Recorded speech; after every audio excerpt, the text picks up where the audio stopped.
Meet Lamia or Lamia, ang kauna-unahang boogeyman sa Greek mythology. Ang boogeyman ay isang mythological character na karaniwang ginagamit sa mga kwentong pambata para takutin o disiplinahin sila. Ang picture ng boogeyman ay nag-iiba-iba depende sa kultura at imahinasyon ng storyteller. So wala talaga silang specific na itsura o anyo. Basta ang malinaw ay ginagamit sila bilang pantakot o pangdisiplina sa mga bata.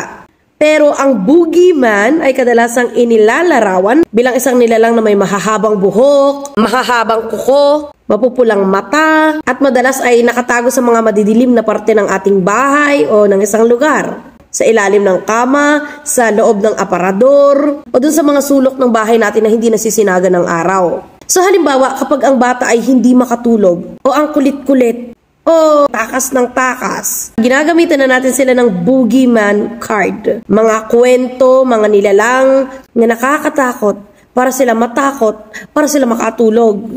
Ganun. Pero ang aim nga ng paggamit sa kanila ay para mapasunod sila, madisiplina o maging cooperative sila sa mga bagay na gusto nating gawin nila. Halimbawa, sasabihin natin, matulog ka na kasi ang mga batang hindi natutulog, kinukuha ng mumu or whatsoever. Iba't ibang kultura, iba't ibang itsura ng boogeyman. Kayo ba? Ano ba yung mga panakot nyo sa mga bata o ano yung mga kwento na ipinantakot sa inyo ng mga bata pa kayo? I-share nyo naman sa ating comment section. I really wanna know. So balikan natin si Lamia. Paano nga ba siya naging boogeyman? Originally, isa di umano siyang queen. Sa ibang versions ay isa siyang princess sa Libya. As usual, prinsesa nga, queen, kilala siya sa kanyang exceptional beauty, kaya nga maraming mga mortal ang nahuhumaling sa kanya. At hindi siya nakaligtas sa mga mata ni Zeus. Dahil nga hari siya ng mga bulero, ng mga manluloko, ng mga utog, ginamitan na naman niya ng irresistible kindat itong si Lamia. Sa ilang versions ni Lamia, aware naman siya na married itong si Zeus kay Hera.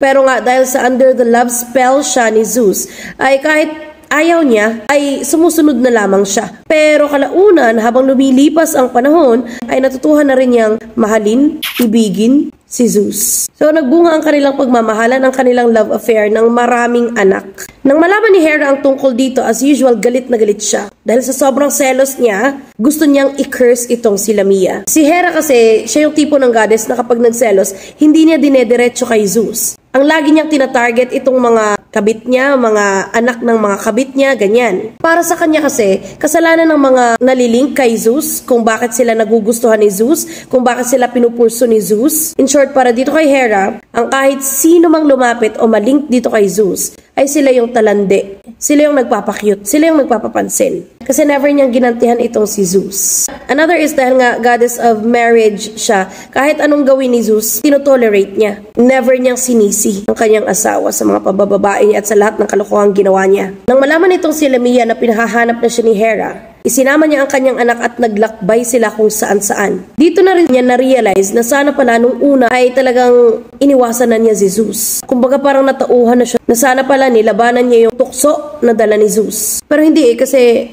nagmahalan sila Minahal nitong si Lamia si Zeus. Kalaunan sa kanilang paglalakbay ay nakahanap sila ng safe place. Nagstay sila doon ng ilang araw, ilang gabi nang nang iistorbo. So akala nitong si Lamia ay okay na ang lahat, na hindi na sila mahahanap. Hanggang sa isang araw, habang naglalaro ang kanyang mga anak sa loob ng kuweba ay nagpaalam siya. Sabi niya, wait lang kayo dyan ha, dyan lang kayo. Pupunta lang ako doon sa may sapa.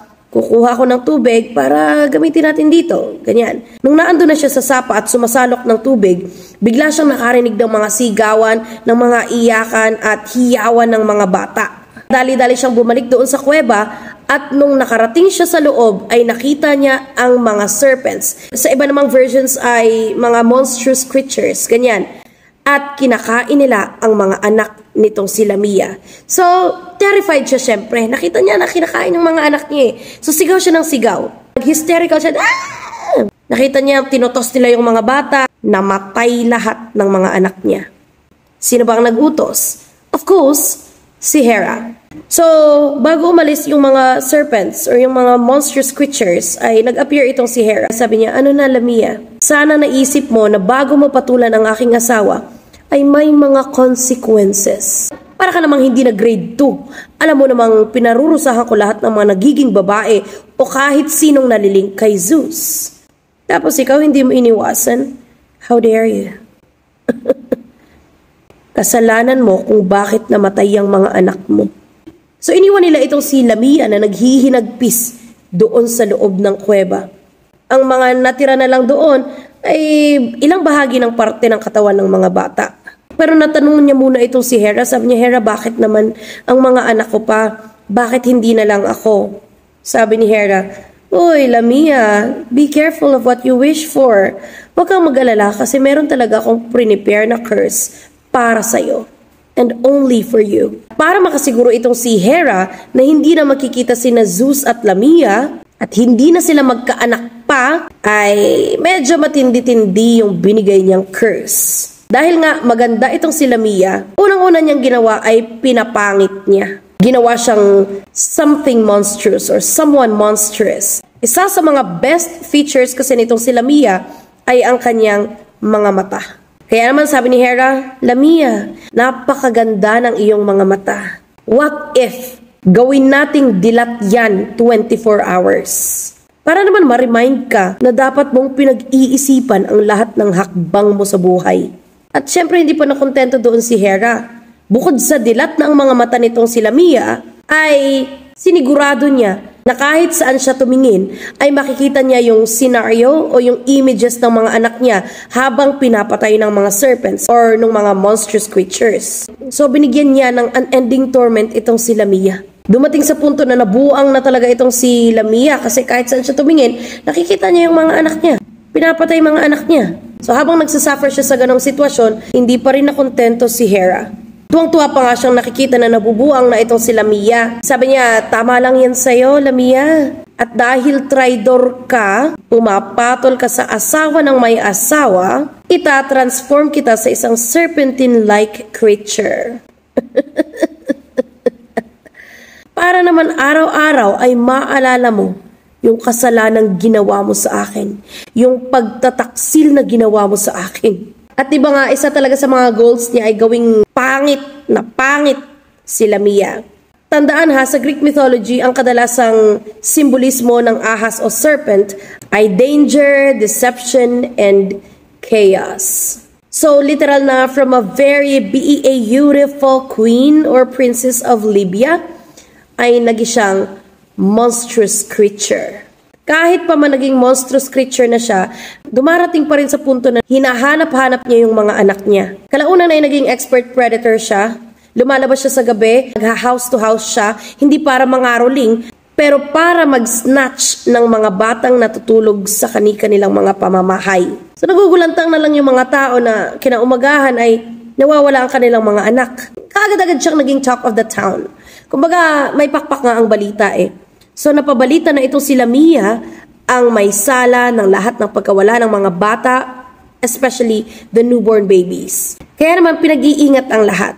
Ang mga nanay o tatay laging sinasabi sa kanilang mga anak na, Hoy, umuwi kayo ng maaga kasi darating si Lamia. Kapag nakita kayo dyan sa labas na anong oras na, kukunin kayo nun, kakainin kayo nun.